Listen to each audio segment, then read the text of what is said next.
पर उसे और उसके बच्चों को मौत की सजा देने का फैसला किया तो अल्लाह ने एक ऐसा मोजिज़ा दिखाया जो तारीख के सफ़ाद में आज भी महफूज है। ये उस वक्त की बात है जब मुश्ता शहजादी के बाल बना रही थी, जो फिरौन की बेटी थी। अचानक उसके हाथ से कंघी फर्श पर गिर गई। बेसाख्ता उसकी जुबान से निकला, बिस्मिल्लाह। शहजादी हैरान हुई और पूछा, क्या तुम मेरे बाप के अलावा किसी और को खुदा मानती हो? मुश्ता ने बगैर किसी खौफ के जवाब दिया, हाँ, मेरा, तुम्हारा और तुम्हारे बाप का असल रब सिर्फ अल्लाह है। शहजादी ने फौरन ये बात अपने बाप को बता दी। फिरौन को इतना गुस्सा आया कि उसने मुश्ता को अपने दरबार में बुलाया। उसने मुश्ता से कहा, अपने इस अल्लाह से इनकार कर दो, लेकिन मुश्ता ने मना कर दिया। फिरौन ने हुक्म दिया कि तांबे का एक बहुत बड़ा कढ़ाव लाया जाए और उसमें तेल गर्म किया जाए। फिर उसने मुश्ता के सामने उसके बच्चों को एक एक करके उस खोलते हुए तेल में डालना शुरू कर दिया। मुश्ता का दिल फट रहा था, लेकिन उसने सब्र किया। जब उसके सबसे छोटे दूध पीते बच्चे की बारी आई तो माँ के दिल में एक लम्हे के लिए हिचकिचाहट पैदा हुई। तभी अल्लाह ने उस नन्हे बच्चे को मोजिज़ाना तौर पर बोलने की ताकत दी और उसने कहा, ऐ माँ, सब्र कर, तू हक पर है। ये सुनकर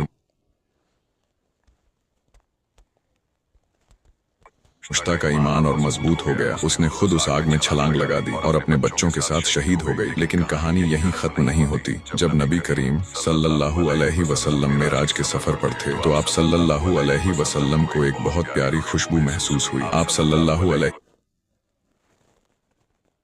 वसल्लम ने की ताकत दी और उसने कहा, ऐ माँ, सब्र।